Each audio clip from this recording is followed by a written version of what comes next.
하나님 말씀은 사도행전 13장 40절입니다. 사도행전 13장 40절 말씀부터 보겠습니다.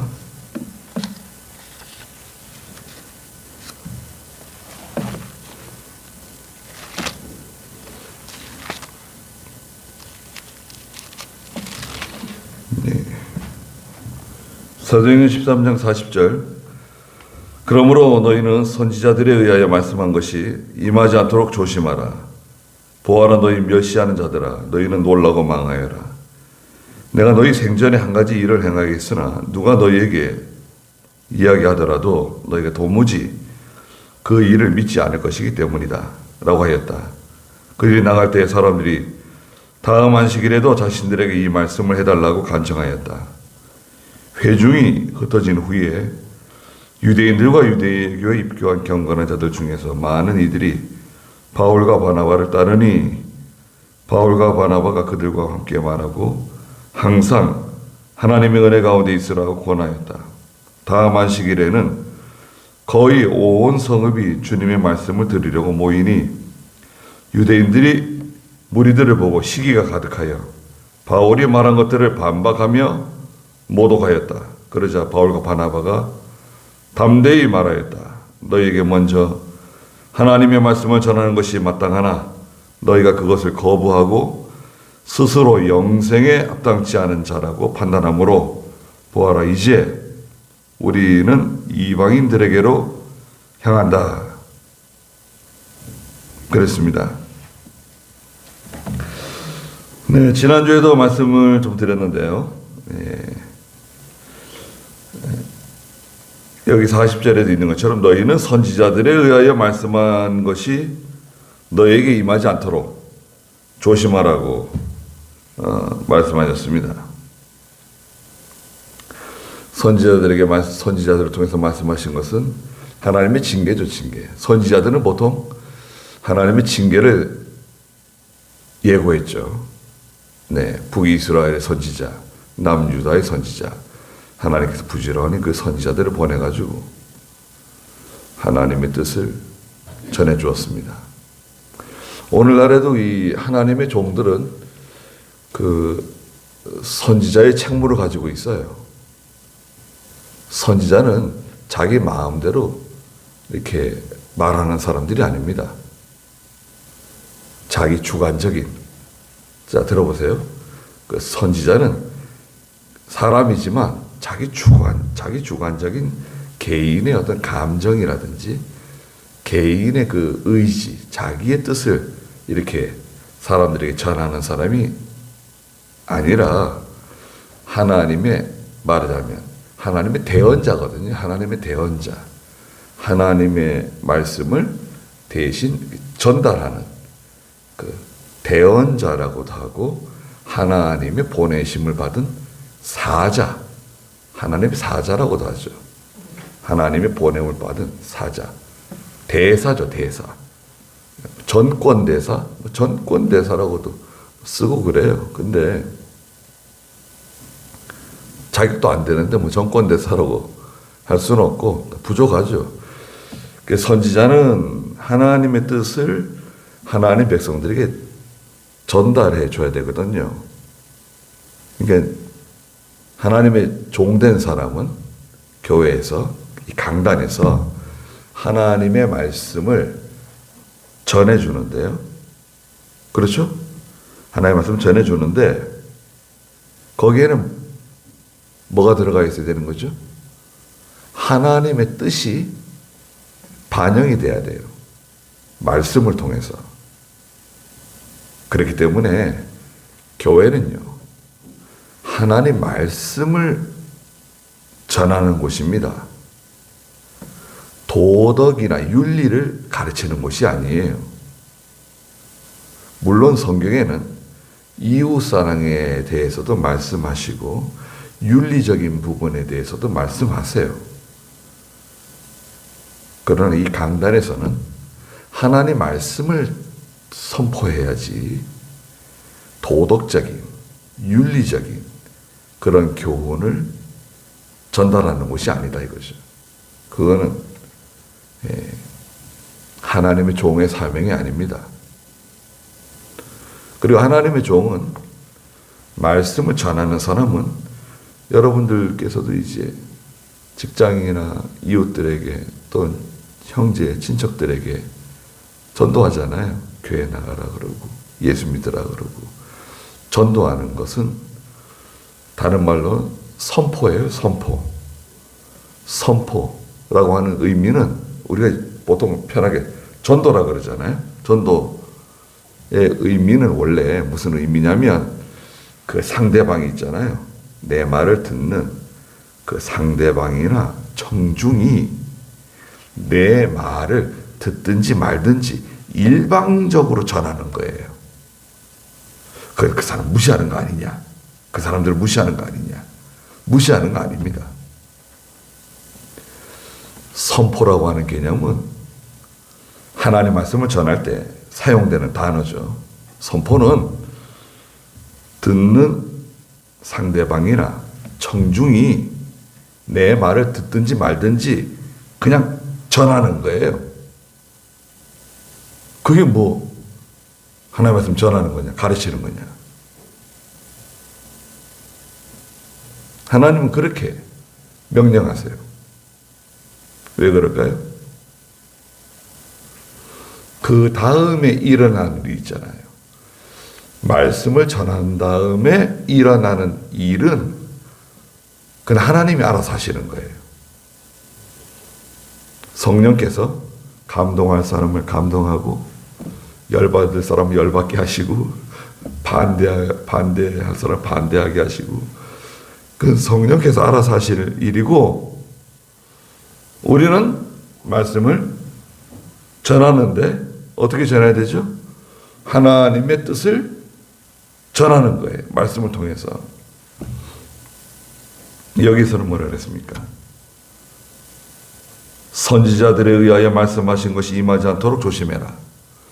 하나님께서는 북이스라엘의 선지자나 남유다의 선지자들을 통해서 앞으로 닥쳐올, 앞으로 도래할 하나님의 무서운 심판을 계속해서 경고했어요. 지금 당장 이루어지는 건 아닌데 앞으로 도래할 종말적인 하나님의 심판, 그걸 계속 예고했습니다. 결국 북이스라엘은 아시리아에 의해서 주전 722년에 멸망했습니다. 도성 사마리아가 불타고 왕은 왕궁에서 불을 놓고 불에 다 죽었어요. 그리고 그 후에 한 130년 뒤에 오늘날 참교회라고 하는 보수적인 믿음으로 산다고 하는 말하자면 남유다도 북이스라엘과 같은 죄를 짓다가 바빌로니아에 의해서 느부갓네살 586년에 주전 586년에 나라가 멸망하죠. 그리고 이제 바빌로니아에 포로 잡혀가서 70년 동안 종살이를 하게 됩니다. 이것은 계속해서 경고하신 거예요. 그러면서 41절에 뭐라고 말씀하셨습니까? 읽어보시겠어요? 보아라, 너희 멸시하는 자들아, 너희는 놀라고 망하여라. 내가 너희 생전에 한 가지 일을 행하겠으나 누가 너희에게 이야기하더라도 너희가 도무지 그 일을 믿지 않을 것이기 때문이다 라고 하였다. 너희 생전에 한 가지 일을 행할 건데 너에게 말해줘도 도무지 믿지 않을 거다. 그 한 가지 일은 무엇인가? 이 한 가지 일은 바로 도래할 하나님의 심판이고 또 이것은 장차 하나님께서 메시아를 보내주시는 장차 하나님께서 메시아 되시는 그리스도 예수를 동정녀 탄생으로 이 세상에 보내주실 것인데 너에게 말해줘도 도무지 믿지 않을 거다.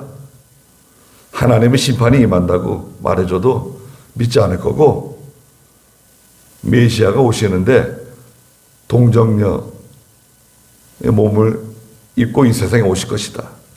말해줘도 도무지 믿지 않을 거다. 글쎄, 그 믿음이라고 하는 것은 하나님의 선물이기 때문에요. 우리가 믿음을 그 사람에게 내가 믿음을 만들어줘야지. 그 사람의 믿음을 내가 견고하게 해줘야지. 그거는 불가능해요. 믿음은 하나님께 속한 문제예요. 믿음은 어떻게 생기죠? 로마서 7장에서는 믿음은 들음에서 나요. 들음에서. 7장 10절에 믿음은 들음에서 나고 그 들음은 하나님 말씀으로 말미암는데, 하나님 말씀을 전해주는 거예요. 그러면 들었는데 지금은 안 믿어요. 뭐 욕해요. 아이고 무슨 말도 안 되는 소리 한다 그러고, 뭐 이렇게 과격하게 반항하는 사람도 있고 점잖게 거절하는 사람도 있는데, 근데 이게 말씀은요, 누가복음 8장 11절에 말씀은 씨라 그랬어요. 씨앗이에요. 여러분, 씨앗을 뿌리면 얼마 만에 싹이 나나요? 보통 봄에 씨앗을 뿌리면 싹이 얼마나 있다 나죠? 3일요? 3, 4일. 그 억수로 빨리 나는 거네요. 네. 보통 한 8일에서 한 15일? 예. 좀 그렇게 걸리죠. 씨앗이 나는데. 빨리 나면 한 3, 4일 나는 것도 있죠. 또 뭐 심어놔도 이 늦가을에 초겨울에 심어놓으면은 또 봄에 또 올라오는 것들도 있죠. 철이 바뀌어가지고. 하나님 말씀이 씨라고. 한번 읽어주시겠어요? 누가복음 8장 11절.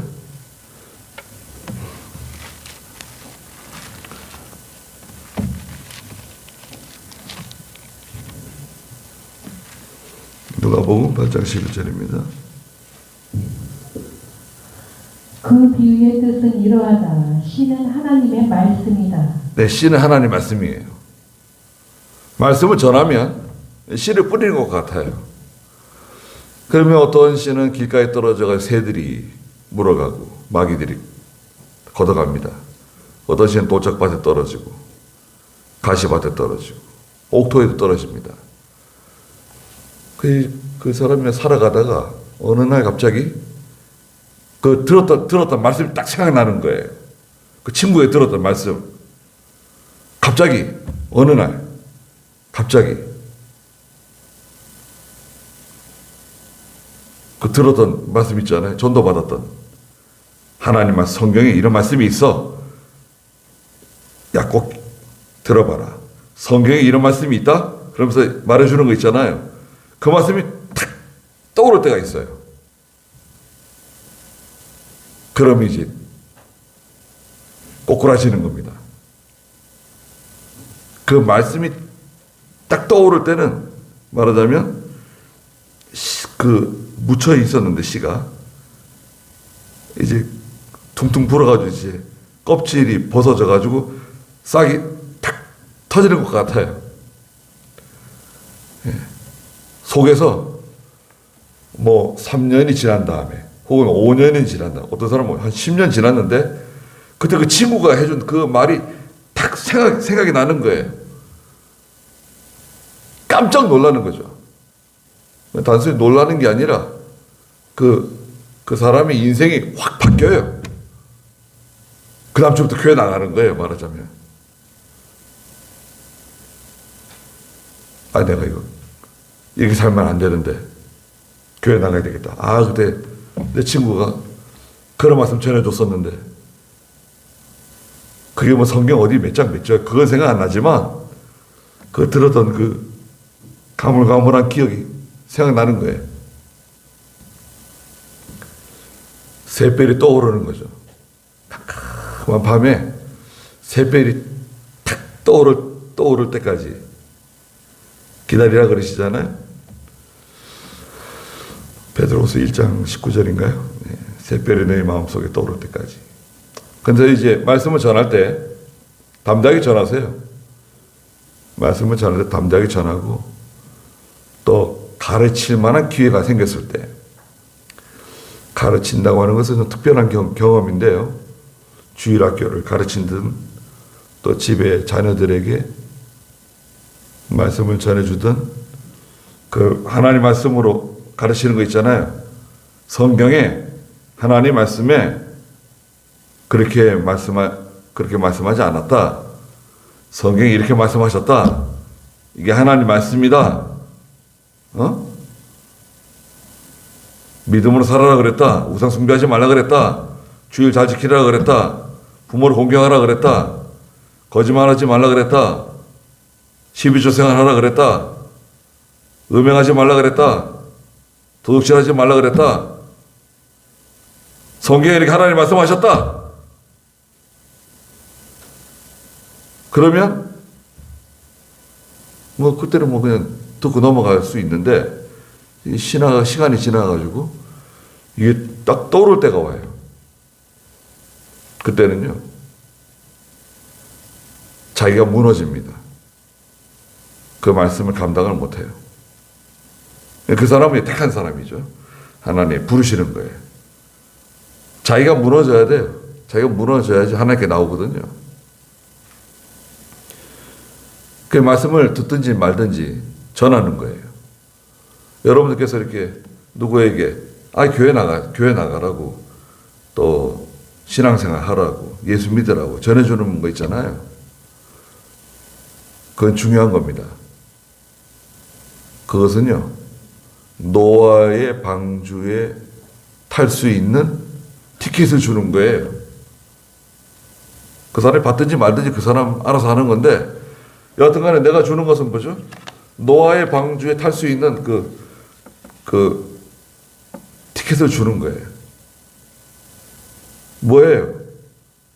이거 생명입니다. 생명. 네가 받든지 말든지 네 자유인데 나는 너한테 생명을 준다. 이 사람은 별 가치 있게 여기지 않을 수 있죠. 너나 잘 다니라고. 교회 너나 잘 다니라고. 나는 뭐 교회 다니고 싶지 않다. 뭐 교회가 뭐 요즘 뭐 목사들이 어떻고 뭐 교회들이 어떻고 교회도 대단하더라. 뭐 교회야 뭐 유튜브에 보니까 뭐 교회가 그렇더라 뭐 저렇더라. 아이고야 교회가 무섭더라야. 교인들이 무섭더라. 뭐 그런 말도 할 수 있고. 뭐 여러 가지 종류가 많으니까요.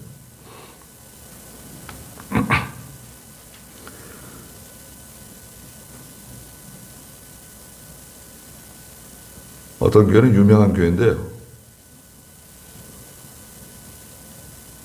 왕십리에 있는 교회인데 오래된 교회. 그 교회에 다니다가 그 교회를 이제 나오고 그만두고 교회도 안 다니고 자살을 몇 번 하려고 그러고. 자기는 어떤 사람이냐? 그 사람은 서울대 나왔어요. 서울대 수학과 나왔어요. 포항제철 본부장을 했어요. 총괄부장인가? 본부장인가? 사장, 회장, 사장, 부사장 밑에. 근데 아버지는 박정희 정부 때 청와대에서 직관하는 사람. 박정희가 싫어해도 고지고대로 말하는 꼿꼿한 사람. 그런 사람이어야 돼요. 부인도 있고 교회 잘 다녔는데 교회에서 큰 상처를 받은 거예요.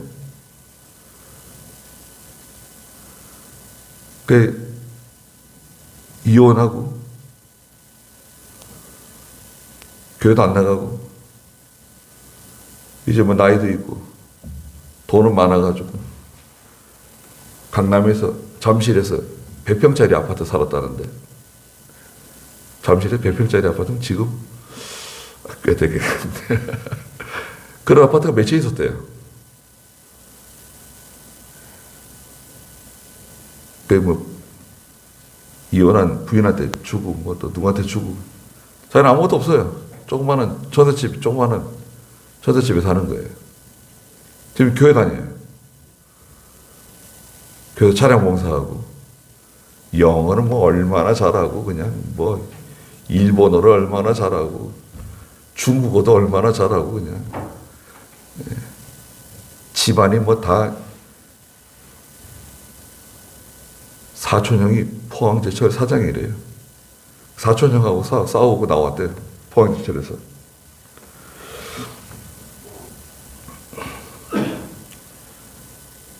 근데 교회가 잘못해가지고요.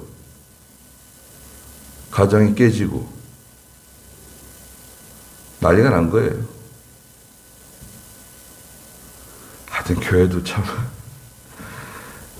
교회가 참 어떻게 이단은 아닌데 교회들이 참 그참 어떻게 근데 지상교회는 어쩔 도리가 없어요. 이 지상에 있는 교회는 지난 시간에도 말씀드린 것처럼 알곡과 가라지가 다 섞여 있어가지고요. 교회 같은 조용할 날이 없어요. 교회가 조용하고 은혜스럽다. 그건 참 하나님의 큰 은혜와 복을 받는 겁니다. 그런 교회가 많지 않아요. 재정 문제 때문에 시끄러운 교회, 또 뭐 이성적인 문제 때문에 시끄러운 교회, 하여튼 뭐 또 당파가 많아가지고 교회, 당파가 있어서 교회가 시끄러운 교회. 그래서 거기에 엮여가지고 아이들이 상처를 받고 믿음이 어린 성도들이 상처를 받고 에이 다시는 교회 안 나간다. 그래가지고 뒤로 넘어진 교회들이 많습니다. 말하자면 떨어진 이삭들이 많아요. 전도하다 보면 교회 다녔대요. 어디 교회 다녔냐 그랬더니 장로교회 다녔대요. 저 산에 기도하러 가는데 거기 반장집 아들 셋째 아들이 돌아왔는데요. 집 나가서 살다가 돌아왔는데 교회 다녔대요. 어디 교회 다녔냐 그랬더니 장로교회 다녔대요. 아니 교회 다녔다고 얘기를 해야지. 난 계속 지금 전도하고 있는데 지금 장난치냐고 지금. 난 계속 전도하고 있는데 교회 다녔으면 교회 다녔다고 얘기를 했어야지. 아마 지금은 교회 안 다닌다고. 지금 왜 교회를 안 다녀? 지금 교회 나가라고. 제가 이제 어렸을 때 다니던 학교 선배인데 교회 다니면 하나님이 놀라운 변화가 일어난다. 나가라 무조건. 그 교회 가가지고 나은기 목사가 가라 그래서 왔다고 얘기하고 다니라고. 다 환영해 줄 거다. 안 나가고 있어요. 또 이번에 가게 되면 또 계속 얘기하고 있는데 상처가 있는 거다. 교회 다니면서. 그런 걸 우리가 이해하고 또 말씀을 전해주고 교회는 좋은 교회도 있고 나쁜 교회도 있다. 좀 안 좋은 교회도 있다. 잘 구별을 해야 되는데 구별하기가 쉽지가 않다 사실은. 대신대로 장로교 나가고 그래도 장로교가 그래도 낫다. 장로교 나가고 예수교 장로회를 나가라. 예수교 장로회. 이거 기독교 장로회도 있잖아요. 기장은 또 막 가는데요. 또 기장은 또 막 나가는 곳입니다.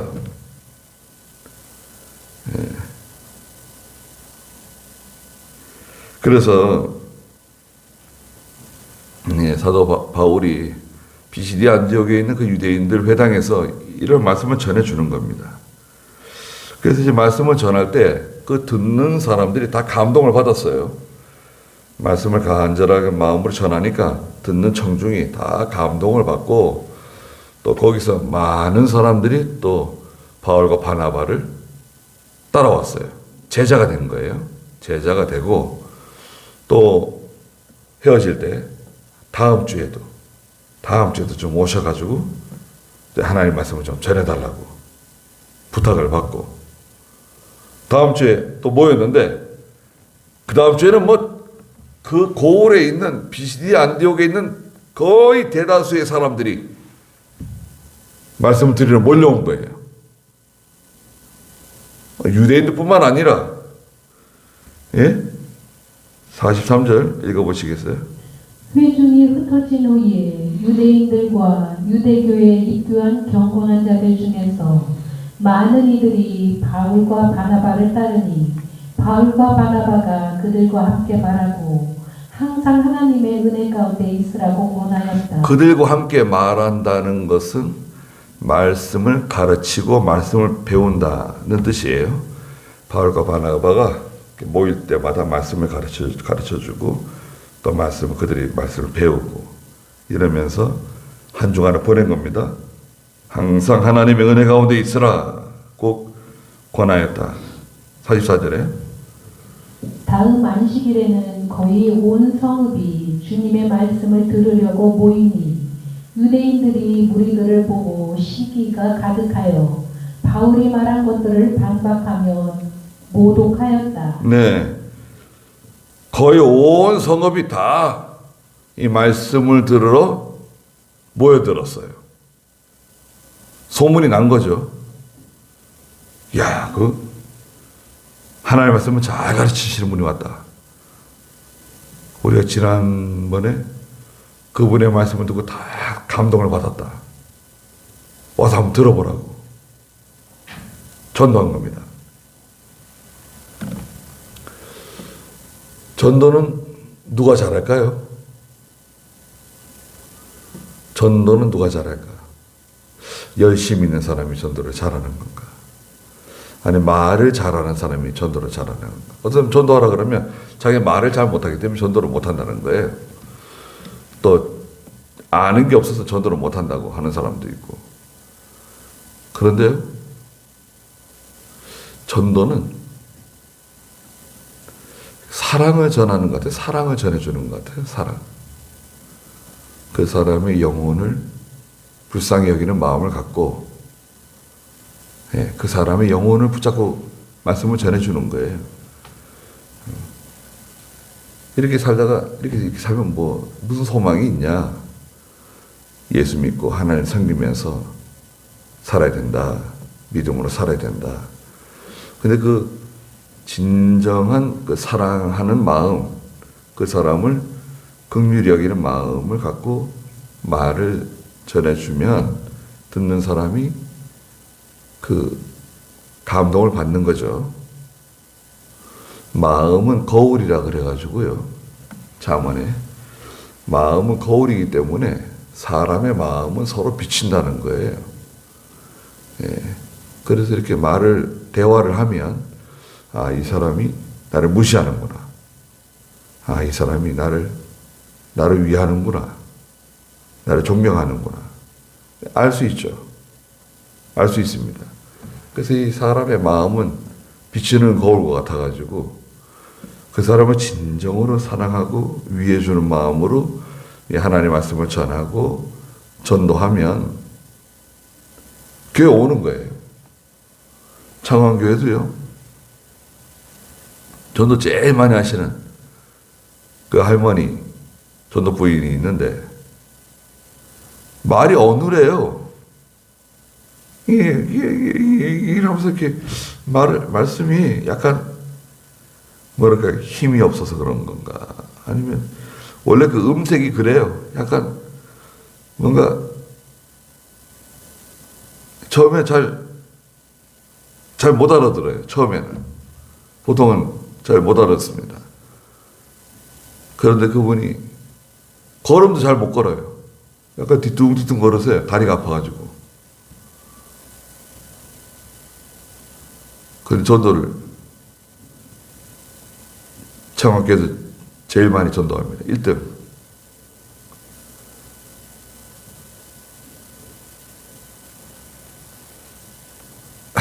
아주 대단하세요. 그 뭐 공부를 많이 하신 것도 아니고 말을 뭐 잘하는 것도 아니고 얼굴이 뭐 호감이 가는 그런 얼굴도 아니시고 머리카락도 많지 않으세요. 머리카락도 없어 많지 않아가지고 커트 치시고 그리고 그냥 가방 들고 이제 아침에 회의 끝나면 나가는 거예요. 신방도 다니면서 전도도 하고 두루두루 돌아다니는 거예요.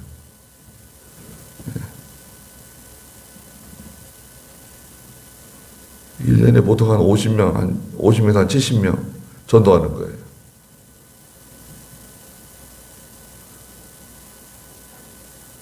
전도 잘하는 거죠.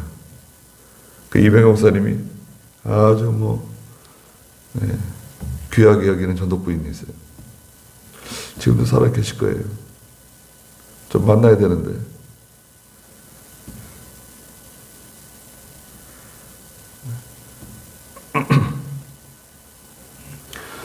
그 전도해가지고 교회를 인도하는 거예요. 교회 오면 그 다음에 하나님께서 알아서 하시는 거예요. 또 복음을 전할 때 이 복음 운동이 잘 되니까 구원 운동이 잘 되니까 이게 하나님의 일에 마귀가 역사합니다. 시기하는 사람들 나타나가지고 바울이 말한 것들을 반박하고 또 모독해요. 반박하는 사람, 모독하는 사람은 항상 있다고 봐야 돼요. 꼭 기억하십시오. 왜 저런 사람이 있는지 모르겠다고. 반박하는 사람, 모독하는 사람, 나를 반대하는 사람은 항상 있다. 없는 게 이상해요. 없는 것은 말하자면 내가 그만큼 일을 하지 않는다는 거죠. 그래서 없는 거예요. 그러나 일을 하면 반박하는 사람도 생기고 모독하는 사람도 생기고 나를 반대하는 사람이 생기게 돼 있어요. 직장도 마찬가지예요. 직장에서 일 잘해보세요. 사장이나 부장이나 뭐 전무나 위에 사람들은 좋아할 수 있죠. 근데 같이 일하는 동료들은 안 좋아하는 사람도 생길 수 있습니다. 시기하고 미워하고 어떻게 함정에 빠뜨리려고 그러고 경쟁자로 생각하고 저게 굴러온 돌이 박힌 돌 빼내게 생겼다 그러면서 걱정하고 그때 바울과 바나바가 뭐라 그랬습니까? 46절 읽어보세요. 그러자 바울과 바나바가 담대히 말하였다. 너희에게 먼저 하나님의 말씀을 전하는 것이 마땅하나 너희가 그것을 거부하고 스스로 영생에 합당치 않은 자라고 판단하므로 보아라, 이제 우리는 이방인들에게로 향한다. 이는 주께서 우리에게 이와 같이 명령하시기를 내가 너를 이방인들의 빛으로 세웠으니 이는 너를 땅끝까지 구원을 전하는 자가 되게 하려는 것이다 라고 하였기 때문이다. 바울과 바나바가 담대히 말했습니다. 뭐 비방하는 사람, 반대하는 사람, 모독하는 사람 그런 거 두려워하지 않고 하나님의 말씀 담대히 말하는 겁니다.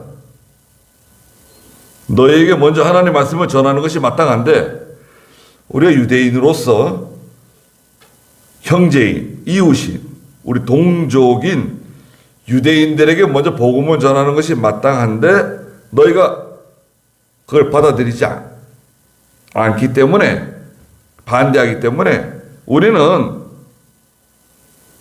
이방인들에게로 향한다. 너희는 영생에 합당치 않는 사람이다. 너희는 영생에 합당치 않는 자라고 판단하므로 이제 우리는 이방인들에게 향한다. 이 고을에서 반대하면 저 고을로 가고, 저 고을에서 반대하면 또 다른 고을로 가고, 이렇게 다니다 보면 예루살렘은 다 다니지 못하고 주께서 재림하신다고 말씀하셨죠.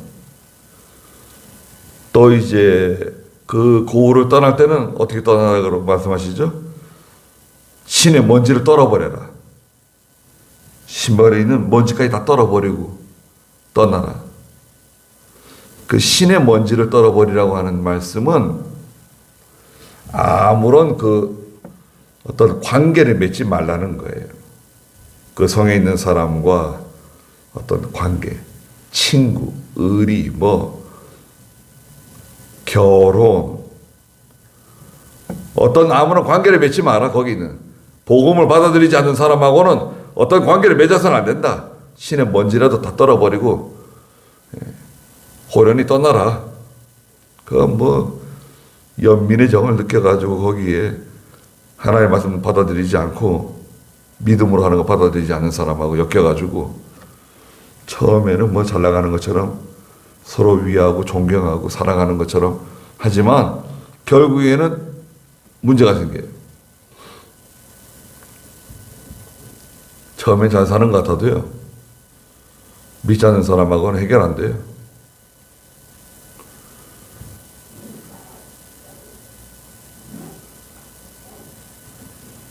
(47절에) 주께서 우리에게 이와 같이 명령하시기를, 그 이사야 49장 6절에 있는 말씀을 인용했는데요.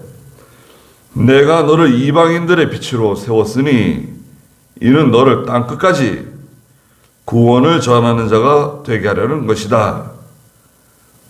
이방인들의 빛으로 너를 세웠다. 빛은 그 밤에 밝게 빛나는 그 불빛이잖아요. 빛. 또렷하게 보이는.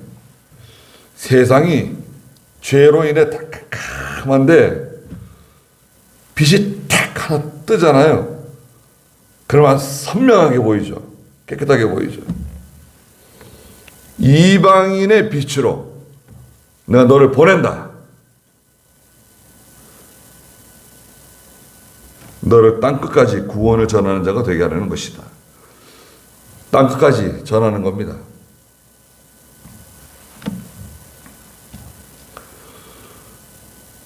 기회만 되면 전하는 겁니다. 기회만 되면. 저도 지금 금요일마다 몽골 강의하고 있는데요. 저 몽골 사람들 귀합니다. 몽골이 얼마나 좋은 나라인지 모릅니다. 몽골이 우리나라 같진 않아요. 몽골은 우리나라 한 60년대 초반? 60년대 중반쯤 그런 분위기예요. 깜짝 놀라실 겁니다. 여러분 몽골 가시면. 징기스칸 공항에 딱 도착하거든요. 공항이 하나밖에 없어요. 공항 이름이 징기스칸 공항이에요. 간단하고 좋네요. 그죠? 몽골 사람들은 징기스칸을 아주 존경하거든요. 천년에 한 번 나올까 말까 하는 사람이래요. 징기스칸이. 징기스칸 공항에 내리면 공기가 다릅니다. 지금 밤에는 영하 20도 떨어진대요. 근데 딱 내리면 매캐한 냄새가 날 겁니다. 무슨 냄새지 이거? 어렸을 때 어디서 많이 맡던 냄새가 납니다. 예. 매캐한 냄새가 공항에 나요. 공항이 저 시내에서부터 얼마나 멀리 떨어지는지 모릅니다. 차를 타고 1시간, 한 2시간 가야 돼요. 시내까지. 근데 매캐한 냄새가 난다니까요, 공항에. 그 공항 터미널에 들어왔는데도, 공항 터미널 안에 들어왔는데도 냄새가 나요. 밖에 나가면 날씨는 막 춥고 그냥 매캐한 냄새, 무슨 연탄가스 냄새 같기도 하고 무슨 불된 냄새 같기도 하고 이 섞여가지고 냄새가 납니다. 다 떼는 거예요. 연탄도 떼고 불도 떼기 때문에. 예.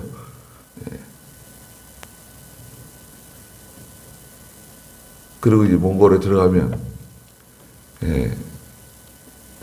정말 참 타임머신을 타고 과거로 간 것처럼 느껴지실 거예요.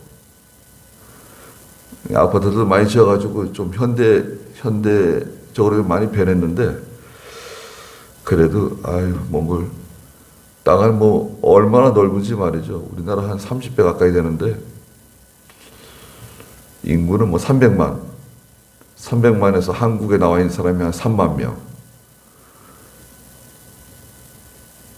또 다른 데 나가 있는 사람이 한 2만 명. 그 5만 명은 빼요.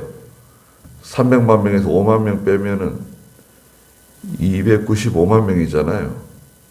295만 명 중에서 한 130만 명이 그 울란바타르라고 하는 수도에 살아요. 그 수도와 수도 부근에 살아요. 도시로 다 몰려온 거예요. 너무 추워가지고 이제 소나 양들이 죽으면 도시로 오고, 가난해져가지고 먹을 게 없으면 또 도시로 오고, 도시로 옵니다. 그러면 우리나라 땅만한 그 도들이 있는데요. 몇 명 안 사는 거예요. 한 도에. 우리나라 남한 땅만한 곳에 한 뭐 3만 명, 5만 명, 어디는 5천 명 사는 데도 있어요. 5천 명. 고비사막 같은 데는. 근데 그 지하, 그 땅 속에요. 어마어마한 지하 자원이 묻혀 있습니다. 세계 6위예요. 세계 6위. 우리는 뭐 아무것도 없는데 말이죠. 몽골은 뭐 그 땅 속에 지하 자원이 어마어마합니다. 예. 예전에 그 몽골 땅이 바닷속이었거든요. 예전에. 그러니까 노아홍수 전에 그 몽골 땅이 바닷속이었어요. 그 노아홍수 때문에 땅이 올라와가지고 바닷속이니까 땅이 평평한데 조개 껍데기가 있는 겁니다. 거기 조개 껍데기 있잖아요. 땅속에 조개 껍데기가 나와요. 몽골 초원에서. 그리고 이게 아주 오래전 옛날에 이게 바닷속이었다 이거죠. 이게 올라와가지고 초원이에요. 길 잃어버리면요, 여러분들 죽을 수도 있습니다. 길을 못 찾아요. 몽골 사람도 가끔 길 잃어버립니다. 몽골 사람도 길 잃어버려요. 그럼 죽는 거예요. 집을 못 찾으니까 겨울에. 집 못 찾으면 뭐 영하 40도 50도 되는데 밤에는 죽는 거예요. 집 못 찾으면. 근데 이 코로나 때문에 많이 죽었습니다. 아니 인구도 몇 명 안 되는데 거기서 또 죽어. 그래서 지금 우리 몽골 선교하는데 아주 효과적입니다. 뭐 또 유튜브로도 하고 또 우리가 이미 거기 몽골 가가지고 강의한 그 데이터가 많아요. 저장되어 있는 동영상 통역 옆에 놓고 강의한 그 자료들을 다 이렇게 영상으로 찍어가지고요. 어마어마하게 저장을 해놨어요. 그 파일을 계속 보내주거든요. 그 지방에. 그 소문이 나가지고 다 거기 와서 그 말씀 듣고 같이 공부하는 거예요. 그런 분들이 굉장히 많습니다, 지금. 그리고 우리는 지금 몽골을 저희 교단에 달라고 지금 기도하고 있는 거예요. 중국은 지금 문 닫혔거든요. 중국 지금 문 닫혔습니다. 중국에 우리 여러 교회가 있는데 못 가요. 중국에 못 가고 이제 유튜브로 하고 코로나 때문에 못 가지만 시진핑 정부가 기독교 박멸 정책을 지금 펴고 있기 때문에 못 갑니다. 네. 예배 드리려면 말하자면 일종의 국기에 대한 경례도 하고 시진핑의 무슨 낭독하는 거 있어요. 낭독하고 또 절하고 뭐 이렇게 해가지고 예배 시작해야 돼요. 교회 다 망쳐놨어요. 지금 시진핑이. 종교 자유 하기로 하고, 미국하고 이 민주주의에서 시장 경제에 집어넣어가지고 도와준 거 아닙니까? 그럼 몇백만 명씩 굶어 죽는 나라 좀 잘 살게 만들어 놨더니 저 나라가 교만해져 가지고 지금 저 모양으로 돌아가고 있는 거예요. 지금 1년에 몇백만 명씩 늘 굶어 죽던 나라가 좀 잘 살게 되니까 저렇게 교만해져 가지고요, 그 주위 나라들 다 괴롭히고, 요소수는 우리나라에서 그거 원가도 잘 안 맞고 비용, 그 중국에서 들어오는 거하고 비용적으로 경쟁이 안 되기 때문에 그냥 거의 다 중국에서 수입하다시피 하는데, 우리가 못해서 그런 게 아니에요. 그 기술을 우리가 가르쳐 줘가지고 중국에서 생산해가지고 우리한테 팔아먹는 거거든요.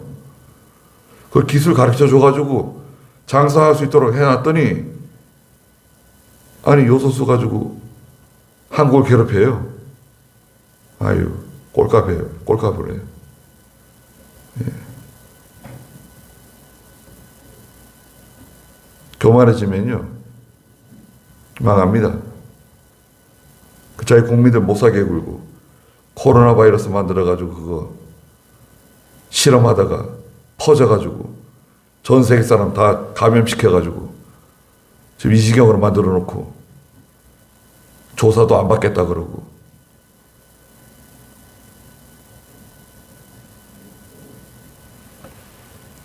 조사 안 받으면 할 수 없죠. 뭐 중국하고 거래 못해요. 이제 중국하고 이제 거래 못합니다. 두고 보십시오. 우리는 반도체 안 판다 그러면 돼. 중국에 있는 우리 삼성, 하이닉스 이제 다 이제 미국으로 가려고 그럽니다. 미국으로. 한국으로 들어오면 좋은데 한국으로 안 오고 미국으로 갈 것 같아요. 또 그래서 하나님께서 바울을 이방인의 빛으로 보낸다는 거예요. 유다 사람들이 우리 동족이 예수 믿으면 좋지만 안 믿으니까 하나님이 내가 너를 이방인의 빛으로 보낸다. 그 말씀을 인용해서 말했습니다. 48절 읽어보세요. 이방인들이 듣고 기뻐하여 주님의 말씀을 찬양하였고 영생을 얻도록 작정된 자들은 다 믿었다. 주님의 말씀이 온 지방에 두루 퍼지자 유대인들이 경건한 귀부인들과 그 성읍의 지도층을 선동하여 바울과 바나바를 박해하도록 하여 그들을 자신들의 지역에서 내쫓았다. 바울과 바나바가 자신들의 발의 먼지를 떨어버리고 이곳이온으로 갔으며 제자들은 기쁨과 성령이 충만하였다. 네, 이방인들이 듣고 기뻐하고 주님의 말씀을 찬양하였고 영생을 얻도록 작정된 자들은 다 믿었다. 영생을 얻도록 작정된 사람이 있다는 거죠. 예정된 사람이 있는 거예요. 선택받은 사람들이 있는 겁니다. 작정, 예정, 선택은 다 같은 의미예요. 그런 말씀이 어디냐? 사도행 좀 봐라. 여기 있지 않냐? 영생을 얻도록 작정된 자들은 다 믿었다 그랬다. 하나님이 예정한 사람이 있다. 선택한 사람이 있다. 그러면 더 이상 할 말 없는 거 아닙니까? 주님의 말씀이 온 지방에 두루 퍼지자 유대인들이 경건한 귀부인들과 그 성읍의 지도층들을 선동했다 그랬습니다. 여기 좀 아쉬운 게 있는데요. 경건한 귀부인들이 여기 휘말렸어요.